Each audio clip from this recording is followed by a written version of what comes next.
Hello students, ये हमारी video number 4।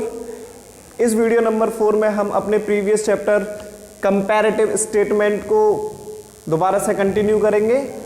Last video में हमने comparative statement of P and L सीखा था और आज भी इस वीडियो में भी हम comparative statement of P and L के एक और क्वेश्चन को सॉल्व करेंगे, जिससे कि हमारा comparative statement of P and L complete हो जाए पूरी तरीके से।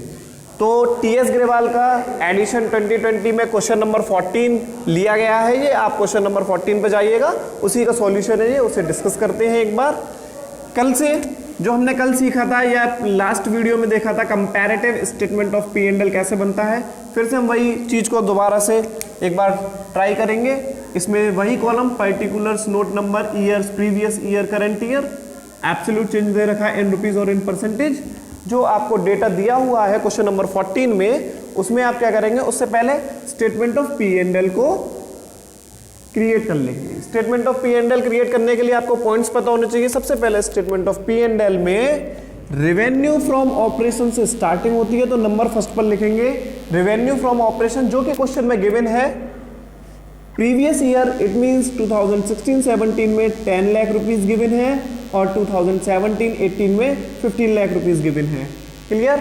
ये आप अपने रेवेन्यू फ्रॉम ऑपरेशन लिख लीजिएगा। देन उसके बाद अगला हेडिंग जो हमारा होता है, सेकंड पॉइंट, उसे बोलते हैं अदर इनकम। ये भी क्वेश्चन में गिवन है ये, लेकिन क्वेश्चन में परसेंटेज फॉर्म में दिया होगा। आप देखिएगा,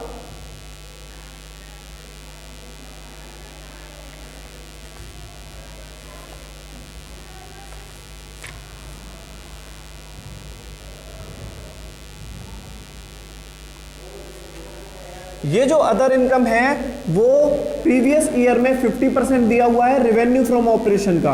प्रीवियस ईयर में 50% दिया हुआ है रेवेन्यू फ्रॉम ऑपरेशन का। तो हमने क्या किया, रेवेन्यू फ्रॉम ऑपरेशन देखा 10 लाख है, उसका 50% अदर इनकम दे रखा है, तो अदर इनकम फाइंड कर दिया। 10 लाख का 50% 5 लाख रुपीज। बिल्कुल इसी तरीके से करंट ईयर में जो अदर इनकम दे रखा है वो 60% दिया हुआ है रेवेन्यू फ्रॉम ऑपरेशन का, तो रेवेन्यू फ्रॉम ऑपरेशन का 60% फाइंड करके अदर इनकम के सामने लिख दिया करंट ईयर में, जो आ गया 9 लाख। क्लियर? इन दोनों को हम ऐड कर लेंगे तो ये हमारा कहलाएगा टोटल रेवेन्यू। टोटल रेवेन्यू में हम रेवेन्यू फ्रॉम ऑपरेशन और अदर इनकम को ऐड कर देंगे, टोटल रेवेन्यू आ गई। इसके बाद अगला जो हमारा पॉइंट या हेडिंग होती है वो होती है, अगली जो हमारे पॉइंट या हेडिंग होती है वो होती है हमारी एक्सपेंसेस हेडिंग। और एक्सपेंसेस में भी कुछ पॉइंट्स होते हैं, 7 पॉइंट्स होते हैं बेसिकली, जिसमें हमारा एक पॉइंट गिवन है क्वेश्चन में, employ benefit expenses. Employ benefit expenses भी परसेंटेज फॉर्म में दिए हुए हैं, जो कि टोटल रेवेन्यू पर बेस है। तो हम टोटल रेवेन्यू का फाइंड कर देंगे, एम्प्लॉय बेनिफिट एक्सपेंसेस आ जाएगा। देख लीजिएगा कितना परसेंटेज दे रखा है बुक में।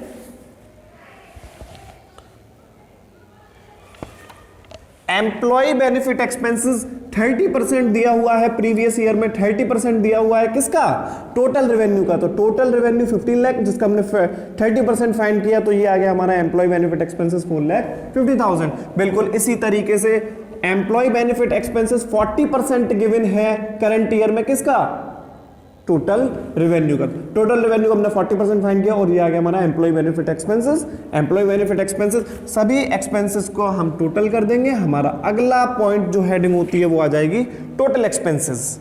ठीक है? तो ये हमारी स्टार्टिंग से अगर हम एक बार दोबारा रिपीट करें तो revenue from operation then other income, दोनों को ऐड कर देते हैं, टोटल रेवेन्यू। टोटल रेवेन्यू के बाद अगली हेडिंग होती है एक्सपेंसेस, जिसमें 7 पॉइंट्स दे रखे होते हैं, लेकिन एक पॉइंट क्वेश्चन में गिवन है तो उसे लिख दिया, उनका टोटल कर दिया, तो उसे बोल दिया हमने। अगला पॉइंट आ गया हमारा टोटल एक्सपेंसेस। अब जब आपके पास टोटल रेवेन्यू और टोटल एक्सपेंसेस आ जाते हैं तो हमारा अगला पॉइंट आता है प्रॉफिट बिफोर टैक्स, जिसको फॉर्मूले बेस में अगर चाहें तो लिख सकते हैं total revenue minus total expense. Total revenue minus total expense, ये है आपके TR, it means total revenue, total expense. Total revenue में से टोटल एक्सपेंसेस माइनस कर दीजिए, प्रॉफिट बिफोर टैक्स आ जाएगा।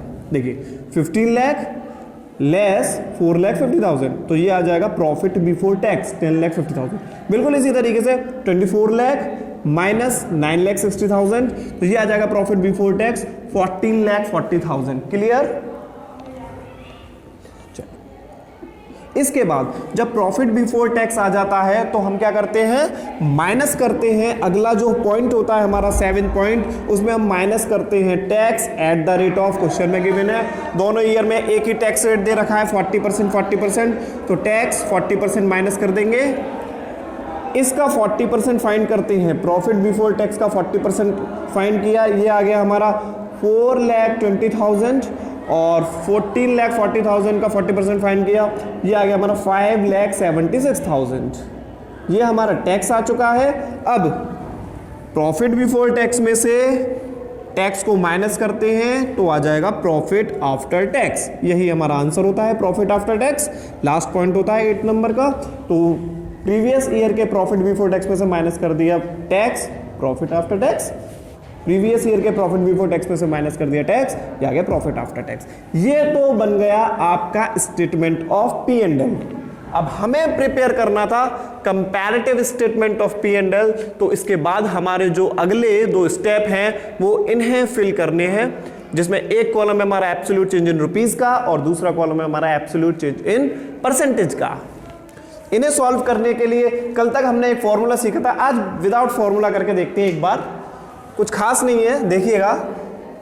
बिल्कुल हमें चेंजेस निकालने हैं तो 1 बाय 1 चेंजेस निकालेंगे। जैसे सबसे पहले लिखा है revenue from operation, previous year में कितना था 10 लाख और अब कितना हो गया 15 लाख। इट मींस इंक्रीज है या डिक्रीज, चलो जल्दी से बताओ, बोलो अपने, इंक्रीज या डिक्रीज। आप कहेंगे सर इंक्रीज बाई ₹5 लाख। अगर इंक्रीज है तो पॉजिटिव फॉर्म में लिखेंगे और डिक्रीज है तो नेगेटिव फॉर्म में लिखेंगे। तो ये इंक्रीज था इसलिए 5 लाख से इंक्रीज, पॉजिटिव फॉर्म। इसके बाद देखिएगा अदर इनकम, प्रीवियस ईयर में हमारी थी 5 लाख, करंट ईयर में आकर हो गई 9 lakh. It means increase by ₹4 lakh. Clear. इसके बाद देखिएगा टोटल रेवेन्यू प्रीवियस ईयर में था 15 लाख, अब करंट ईयर में हो गया 24 लाख। इट मींस ये भी इंक्रीज है बाई ₹9 लाख। यहां तक ठीक है। इंक्रीज डिक्रीज चेंजेस देख रहे हैं हम। इसके बाद देखिएगा एम्प्लॉय बेनिफिट एक्सपेंसेस, पहले थे 4,50,000 के और अब हो गए 9,60,000 के। इट मींस ये भी इंक्रीज है। ये हो गया आपका 0,00,01 और 5,10,000। क्लियर यहां तक। इसके बाद टोटल एक्सपेंसेस भी इंक्रीज होंगे, सेम है। प्रीवियस ईयर में 4,50,000 थे, करंट ईयर में 9,60,000 है, इंक्रीज हुए 0,00,01 और 5,10,000। यहां तक ठीक है। इसके बाद देखिएगा प्रॉफिट बिफोर टैक्स। अब यहां हमें देखना है कि प्रॉफिट पहले था, प्रीवियस ईयर में था 10,50,000 और अब करंट ईयर में हो गया है वो 14,40,000। इंक्रीज या डिक्रीज बताइए, जल्दी से बताइए, इंक्रीज या डिक्रीज। आप कहेंगे sir obviously increase. Increase by rupees, एक बार कर लेते हैं 0,0,0,0 और 4 में से 5 जाएंगे, 14 में से 5 गया, ये बचा आपका 9 और यहाँ रह गया आपका 13 में से 10 गया 3,90,000। चलिए देखिए जल्दी से और बताइए, ठीक है। यहाँ तक प्रॉफिट बिफोर टैक्स समझ में आ रहा है यहाँ तक। इसके बाद टैक्स में देखेंगे तो टैक्स में भी इंक्रीमेंट हो रहा है, ऑब्वियसली टैक्स में भी इंक्रीमेंट हो रहा है। टैक्स पहले था 4,20,000 और अब टैक्स हो गया है 5,76,000। इट मींस ये भी इंक्रीज है और ये इंक्रीज हो जाएगा 6,000, उसके बाद 725, उसके बाद 54, 1,56,000। ठीक है, देख लीजिए 1,56,000 का इंक्रीज है ये।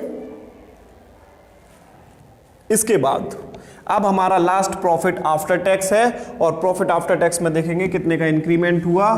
तो ये आ जाएगा आपका यहाँ से यहाँ 0,00,0 और ये हो गया आपका 4, 6 में से 3 गए, ये 3 हो जाएगा और ये 8 में से 6 गए, 2,34,000। अब देख लीजिए जल्दी से एक बार, ध्यान से समझ लीजिए कि एब्सोल्यूट चेंज इन रुपीस जो हमने यहां पर फाइंड किए हैं सभी इत्तेफाक है कि सभी इंक्रीज हैं। क्या ये सही है? आपको समझ में आ गए?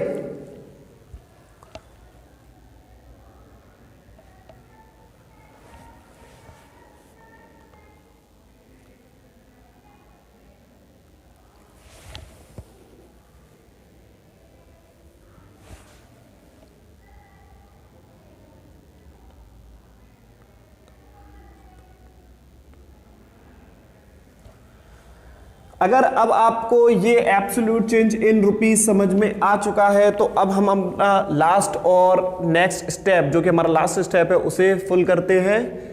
अगला स्टेप है हमारा एब्सोल्यूट चेंज इन रुपीस, इसे फिल करना है हमें। तो इसे कैसे फिल करेंगे, तो इसका एक तरीका बताया था कल तक हमने, हम दोबारा से उस तरीके को डिस्कस कर लेते हैं। छोटा सा फॉर्मूला है, फॉर्मूला होता है absolute change in percentage is equal to होगा आपका absolute change in rupees upon previous year multiply by 100। ये छोटा सा फॉर्मूला है, इसके थ्रू हम चाहें तो इसे आसानी से कैलकुलेट कर सकते हैं। देखिएगा कैसे। हम रेवेन्यू फ्रॉम ऑपरेशन को परसेंटेज फॉर्म में लिख रहे हैं यहां पर, तो उसका तरीका है एब्सोल्यूट चेंज इन रुपीज, यानी कि एब्सोल्यूट चेंज इन रुपीज कितना है आपका 5 lakh divided by previous year, ये है हमारी जो कितनी है आपकी 10 लाख, तो 5 लाख डिवाइडेड बाय 10 लाख और फॉर्मूले में मल्टीप्लाई बाय 100 कर देंगे तो ये कितना आ जाएगा 50%। क्लियर। इसके बाद अब एब्सोल्यूट चेंज इन परसेंटेज हमें निकालना है अदर इनकम का, तो अदर इनकम के लिए एब्सोल्यूट चेंज इन रुपीस कितना है 4 lakh divided by previous year item 5 lakh और मल्टीप्लाई 100 करेंगे तो ये 4/5 मल्टीप्लाई 100, ये आ जाएगा आपका 80%। ठीक है। इसके बाद टोटल रेवेन्यू का अगर हम परसेंटेज फाइंड करेंगे तो 9 lakh previous year, 9 lakh absolute change है डिवाइडेड बाय प्रीवियस ईयर आपका 15 लाख है, 9 lakh divide by 15 lakh multiply 100 करेंगे, ये आपका 60% आ जाएगा। इसके बाद एम्प्लॉय बेनिफिट एक्सपेंस जो कि आपके दे रखे हैं 5,10,000 डिवाइडेड बाय करेंगे 4,50,000, तो ये तो 100 प्लस जाएगा। देख लीजिए कितना आएगा 5,10,000 डिवाइडेड बाय 4,50,000 मल्टीप्लाई 100, तो ये हमारा आ जाएगा, ये आ जाएगा हमारा 113.33%। ऐसे ही टोटल एक्सपेंसेस सेम है 5,10,000 डिवाइडेड बाई 4,50,000, तो 113.33%। इसके बाद profit before tax absolute change in rupees divided by previous year item multiply by 100, तो ये आएगा आपका 37.14। बिल्कुल इसी तरीके से टैक्स के लिए absolute change 1,56,000 divided by previous year 4,20,000 multiply 100, 37.14%। और last sem here 2,34,000 divided by 6,30,000 multiply 100, it means 37.4%। और ये था हमारा आज का क्वेश्चन नंबर 14, कंपैरेटिव स्टेटमेंट पूरा हो गया।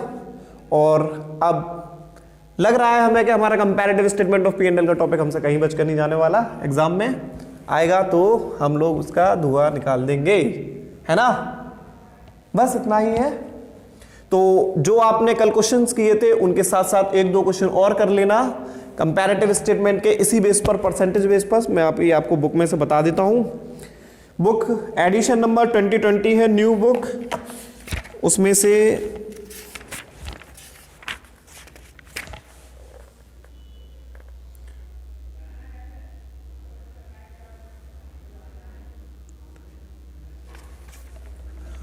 से आप क्वेश्चन नंबर 15, क्वेश्चन नंबर 16 भी कर सकते हैं प्रैक्टिस के लिए, इन्हीं पर बेस है।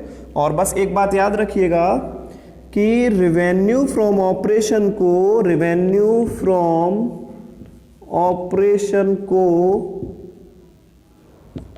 ऑपरेटिंग रेवेन्यू भी कहते हैं, ऑपरेटिंग रेवेन्यूज भी कहते हैं। ठीक है।